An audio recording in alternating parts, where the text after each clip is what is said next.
Welcome into the studio. My next pastel lesson used a reference photo of a bay. I really like the colours and the details. I could see there's lots of complicated fur in there, and I think that's why lots of Patreon members wanted me to tackle and do a lesson for this particular photograph. Now I used a bit of artistic license, so use an image of my finished drawing. I put in a bit of a misty, slightly surreal purpley background. It's up to you to interpret reference photos the way you want. You don't have to, just really copy them exactly. You can if you want to, but don't forget, as the artist, we've got that artistic license that we can change it as we want, and that's what I've done in this one. So whether or not you like it, that's totally up to you, but on this demonstration I'm going to show you exactly how I did it. So let's jump straight in. This is quite a difficult one to do. That fur, the texture, especially behind the eyes where we've got lots of darks and that pointy fur in there as well, it's quite a difficult one to do. It may look easy, and by all means, tackle it or try something, as I usually recommend. See the techniques and try something different with it. I hope you'll get a lot from this. Lots of different fur textures on there. So as per usual, I'm using pastel matte. I've got brown this time because the general colour over most of it is a brown colour, so that kind of worked out. I could have used grey as well, the dark grey. You can see I'm checking my colours as I'm about to mix them up on just a plain piece of printer paper as per usual. I've got some pans off to the side. I show on lots of videos mixing with the pans. You see how I'm judging it just roughly and then thinking to myself, would I like it to go a bit more purple or blue, or that's where the artistic license comes in. But I want the tone roughly right, so the lightness and darkness, and then I'm going to start playing with darks against lights and lights against darks. So up here on the head, I know I'm going to be putting in that really bright edge lighting all the way down it, so I want the background to be a bit darker than that here. Around the nose then I'm going to do or around the lip under the nose, that's dark. Okay, so I'm going to put something a bit lighter around there, so my background is light against the dark nose, so I'll make it stand out more. So I'm just using a purple out of the Panpastels, a bit of a darkish greyed out blue as well that I just put in, and some of the very light purple in the set as well. But you use what colours you want. As I said, this background colour came out of my imagination more than the reference photo. I'm just copying really the blurring out appearance of the reference photo. You can see I've got more purple there, and I'm then just lightly and with slightly circular motions rubbing that onto the paper. I'm not rubbing really hard. If you rub really hard, you take the surface of the soft tool off very quickly. If you rub very, very softly, you'll still take the surface off of the tool, but it'll take a bit longer to actually come off there, but eventually that surface will rub off the end of these soft tools, even though pastel matte is not a particularly harsh or rough paper. So you see I've gone darker there where I'm going to have that light edging on the nose, and I'm also going slightly over the edge of the bay because I don't want that cutout appearance that I did say about in so many of my videos where people just but right up to the edge of the drawing line, and then with the background, and then when they do the drawing of the animal they butt right up to the edge again, and you get this really hard edge, which is what we don't want. It looks very unnatural. So you see I'm going much darker down here,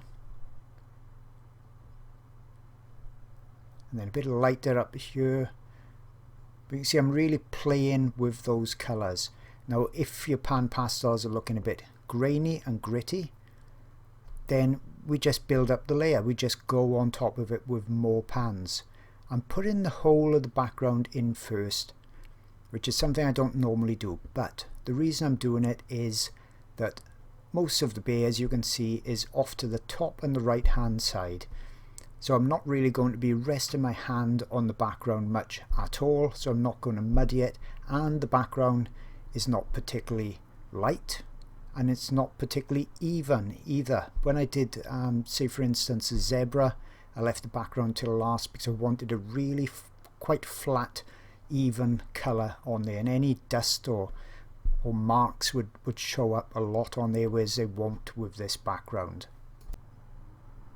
So as you can see, this background is really quite simple, and it's just a case of mixing up these dark and light purples and putting them in the places that I feel will give the bay the most impact. Okay, so I don't want it to look too contrived by putting a light area exactly next to every dark area on the bay and vice versa, a dark area next to exactly every light area on the bay, because as I said, that'll look like I've made it up too contrived. So I'm just doing it generally, and you can really see there on that bottom lip how I've gone over the edge of the bay.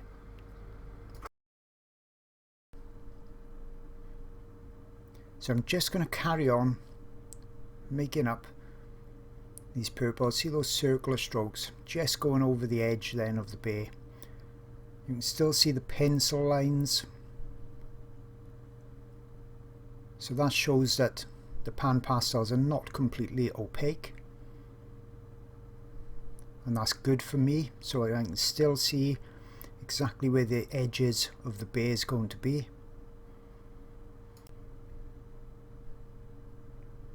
And that brown is probably slightly showing through a little bit, which is helping, you know, to create the warmth, that warm purpley look that I want. And that again is why I use a mid-tone paper, so it's almost always brown or the grey, so these lighter tones actually show up. So we've got the dark nose around here. Remember I said I'm going to go lighter there to make that more of a point of interest, so it stands out against the dark nose against the light background, and down a bit here as well. And those circular strokes really help to blend that pan pastel together. Now if you wanted a background that was much more opaque, then you could use pastel sticks. Okay, soft pastel sticks.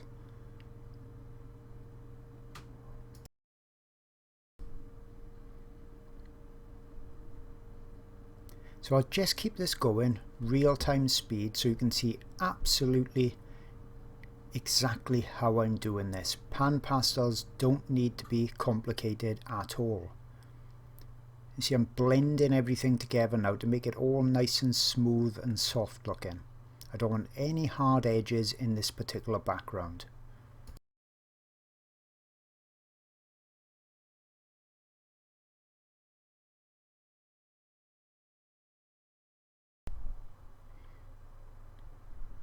My paper is acting like a mixing palette. It's just regular printer paper because I don't want the pan pastel to go into the grain of the paper or stick into the paper like I want it to do with the pastel mat. Okay, so that's why I'm just using regular printer paper.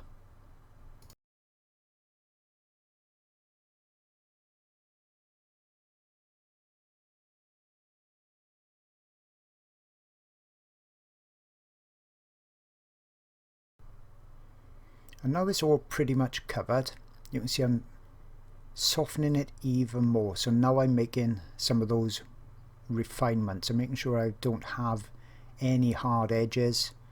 Going all the way around. Really light stroke, light circular strokes.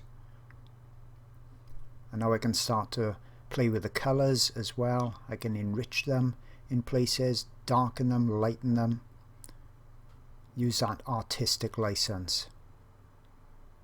If I want to later on in the drawing, I can come back in and refine this even more, make adjustments, but I may very well just leave it as it is, this kind of surreal misty background. So that's it pretty much done. I think I'll just go a little bit lighter in this section, just so we got a bit more difference and variety in tone. I don't want the background to be too dark. If it's too dark and the beard is kind of a real mid-tone, then it's going to not really stand out against the background. So I want to make sure the background is light enough. So you can see how easy that is with pan pastels to just lighten areas or darken areas, and just more circular strokes, softening them even more, but still maintaining some marks in there for that misty effect.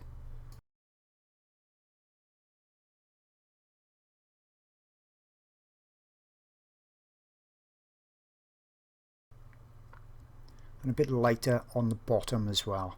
A lot of the fur on this bottom section is going to be quite vibrant, quite orange, where that strong light is coming through the rim lighting around the bear.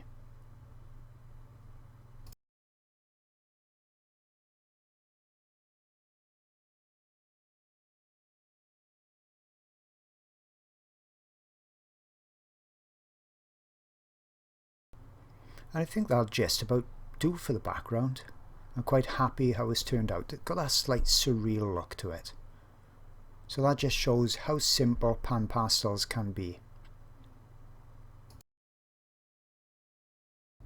Just wanted to quickly mention my Patreon channel for those looking for even more in-depth art instruction. It's packed full of pastel videos, oil videos as well, and those videos are being added to new ones every single month. I have videos for the complete beginner that have never done pastels or oils before with just limited supplies, and I take you from the very first blocking in all the way through to the final detailed drawings and paintings. I've also got some really unusual subjects as well, and in all of my videos I always take you through all the details. You see everything I do, how I create my work. But it's not just for beginners, it's also for novices, and I also show the best artwork that I've ever done as well. And this particular elephant video spans 6 hours, so you know you're going to see tons and tons of details, tips and techniques. And as mentioned, I've got lots of oil videos on there too, so there really is something for everybody, and you get access to hundreds of hours worth of videos for just $4. Now over 1,000 members strong. Hope to see you there soon.